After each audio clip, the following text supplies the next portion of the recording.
Roel Carino, kuhang-kuha ang kiliti ng masa.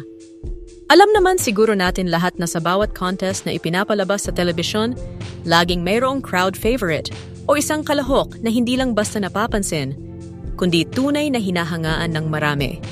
Sa The Clones ng Eat Bulaga, isa sa mga naging sentro ng paghanga at suporta ng mga manunood ay si Roel Carino, ang tinaguriang ka-voice ni Matt Monro. Ngunit paano nga ba niya nakuha ang suporta ng napakaraming tao? Ano ang meron kay Roel na hindi nakikita o naririnig sa iba? Unang dahilan, ang kanyang kakaibang talento. Hindi madali ang gayahin ang boses ni Matt Monro, isang tanyag na mga awit na kilala sa kanyang malinis at makabagbag damdaming tinig. Ngunit sa tuwing aawit si Roel, tila buhay na muli ang alaala ng isang music hero na minahal ng maraming henerasyon. Ang husay niya sa pagkakahawig ng tinig ay hindi lamang teknikal, kundi may kasamang puso. Kaya't bawat nota ay umaabot sa damdamin ng kanyang mga tagapakinig.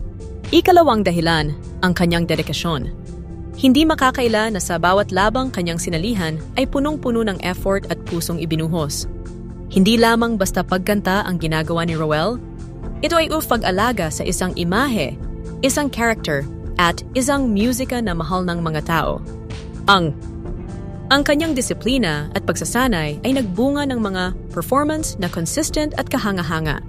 Ikatlo, ang kanyang pagiging simple at mapagpakumbaba. Sa mundo ng entertainment, madalas ay nababalot ng kumpiyansa at pagpapakita ng sarili ang entablado. Ngunit kay Roel, ang nakikita ng tao ay kababaang loob.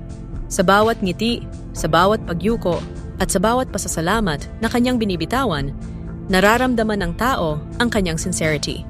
At ito ang isang katangiang hinahangaan ng marami, ang pagiging totoo sa kabila ng spotlight.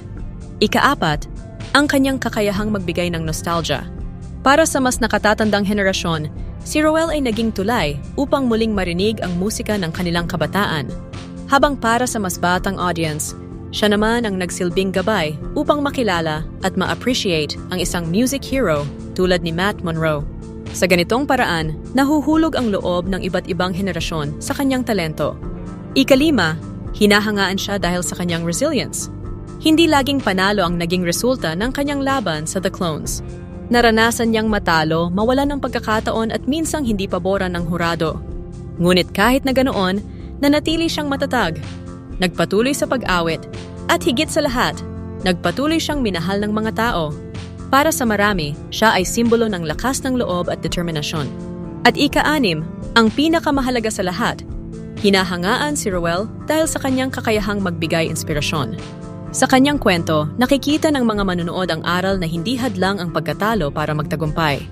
Nakikita nila na minsan, ang tunay na panalo ay hindi nasusukat sa tropeyo o titulo, kundi sa bilang ng pusong nahipo ng iyong musika. Sa social media, malinaw ang mga ebidensya ng paghanga. Mga video clip niya ang nagiging viral. Mga larawan niya ang pinag-uusapan. Mga komento ng suporta at pagmamahal ang bumabaha sa bawat post. Para sa netizens, si Roel ay hindi lamang contestant, kundi inspiration na kanilang hinahangaan at ipinagmamalaki. Kung susumin, ang mga dahilan ng paghanga kay Roel ay malinaw. Ang kanyang talento, ang kanyang dedikasyon, ang kanyang pagiging simple, ang pagbabalik ng nostalgia, ang kanyang resilience, at ang inspirasyon na kanyang hatid. Sa huli, si Roel Carino ay hindi lamang ka-voice ni Matt Monro. Siya ay naging tinig ng mga taong naghahanap ng aliw at inspirasyon.